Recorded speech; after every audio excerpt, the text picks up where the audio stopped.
उत्तर प्रदेश की राजनीति और प्रशासन से जुड़ी आज की ये खबर बेहद अहम है, क्योंकि 2026 में मुख्यमंत्री योगी आदित्यनाथ की अध्यक्षता में हुई यूपी कैबिनेट की पहली बैठक में कुल 13 ऐसे प्रस्तावों पर मुहर लगी है जिनका असर सीधे आपकी संपत्ति, निवेश, नौकरी और सरकारी व्यवस्थाओं पर पड़ेगा।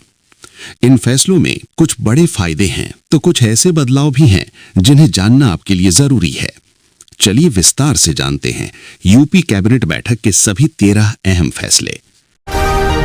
यूपी कैबिनेट ने एक बड़ा और ऐतिहासिक फैसला लेते हुए औद्योगिक और व्यावसायिक संपत्तियों के गिफ्ट डीड को आसान बना दिया है। अब परिवार के करीबी सदस्यों को ऐसी संपत्तियां केवल 5,000 रुपए के स्टैंप शुल्क पर गिफ्ट की जा सकेंगी। इससे पहले शहरों में 7% और ग्रामीण इलाकों में 5% तक स्टैंप ड्यूटी देनी पड़ती थी। इस फैसले से उद्योगपतियों और व्यापारियों को बड़ी राहत मिलेगी। सरकार का कहना है कि इससे संपत्ति हस्तांतरण में पारदर्शिता बढ़ेगी और स्टाम्प चोरी पर भी लगाम लगेगी। कैबिनेट बैठक में स्टाम्प एवं रजिस्ट्रेशन विभाग से जुड़े कई अहम सुधार प्रस्तावों को मंजूरी दी गई। इनका उद्देश्य संपत्ति पंजीकरण प्रक्रिया को सरल, तेज और पूरी तरह डिजिटल बनाना है। सरकार चाहती है कि आम नागरिकों को रजिस्ट्री के लिए बार-बार दफ्तरों के चक्कर न लगाने पड़े। ऑनलाइन सिस्टम को मजबूत कर भ्रष्टाचार की संभावनाओं को कम करने पर जोर दिया गया है। इन सुधारों से न केवल आम जनता को सुविधा मिलेगी, बल्कि रियल एस्टेट सेक्टर और निवेश वातावरण भी मजबूत होगा। यूपी कैबिनेट ने कुशीनगर जिले में नए रजिस्ट्री कार्यालय के लिए भूमि आवंटन को मंजूरी दी है। लंबे समय से जिले में रजिस्ट्री कार्यालय की कमी के कारण लोगों को दूर दराज के इलाकों में जाना पड़ता था। नए कार्यालय के बनने से संपत्ति पंजीकरण से जुड़े कार्य तेज होंगे और आम जनता को बड़ी राहत मिलेगी। सरकार का मानना है कि बढ़ती आबादी और जमीन की खरीद फरोख्त को देखते हुए यह फैसला जरूरी था। इससे प्रशासनिक व्यवस्था भी मजबूत होगी। कैबिनेट बैठक में झांसी जिले में नए रजिस्ट्री कार्यालय के लिए भूमि आवंटन को भी मंजूरी दी गई। बुंदेलखंड क्षेत्र में विकास कार्यों और जमीन की रजिस्ट्री की संख्या बढ़ रही है। ऐसे में नए कार्यालय से लोगों को समय और धन दोनों की बचत होगी।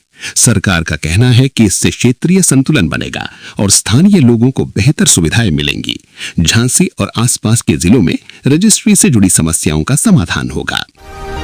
यूपी कैबिनेट ने सेमीकंडक्टर उद्योग को आकर्षित करने के लिए विशेष प्रोत्साहन नीति को मंजूरी दी है।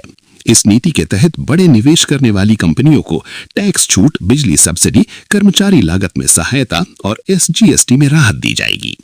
सरकार का लक्ष्य यूपी को सेमीकंडक्टर मैन्युफैक्चरिंग हब बनाना है। इससे राज्य में उच्च तकनीक उद्योग आएंगे और हजारों युवाओं को रोजगार के अवसर मिलेंगे। ये फैसला यूपी की औद्योगिक नीति को नई दिशा देगा। कैबिनेट ने वाराणसी में 500 बेड वाले मल्टी सुपर स्पेशलिटी अस्पताल के निर्माण को मंजूरी दी है। इस अस्पताल पर करीब 315 करोड़ रुपए खर्च होंगे। इसमें आधुनिक चिकित्सा सुविधाएं उपलब्ध कराई जाएंगी। अस्पताल बनने से पूर्वांचल के मरीजों को बेहतर इलाज मिलेगा और उन्हें बड़े शहरों की ओर नहीं जाना पड़ेगा। सरकार का कहना है कि इससे स्वास्थ्य सेवाएं मजबूत होंगी और आम जनता को राहत मिलेगी।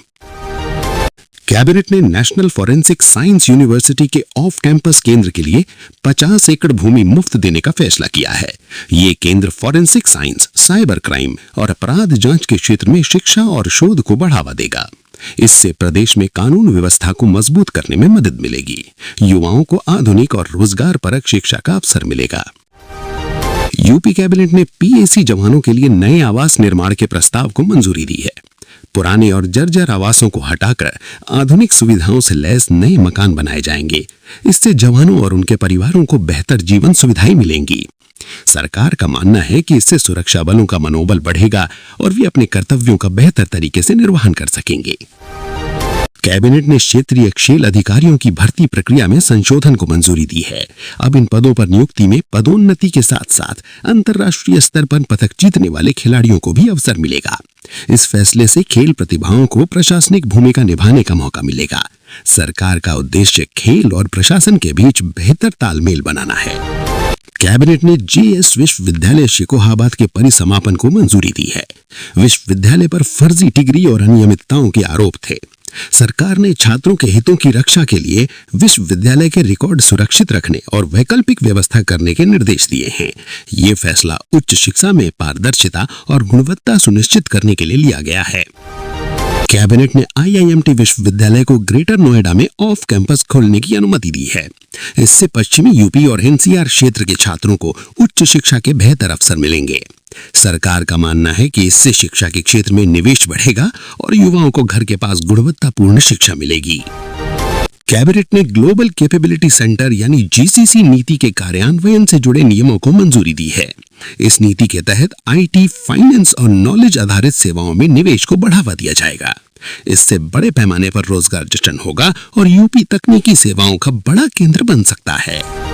कैबिनेट बैठक में निवेश और रोजगार सृजन से जुड़े कई प्रस्तावों को मंजूरी दी गई है। सरकार का लक्ष्य यूपी को निवेश के लिए सबसे आकर्षक राज्य बनाना है।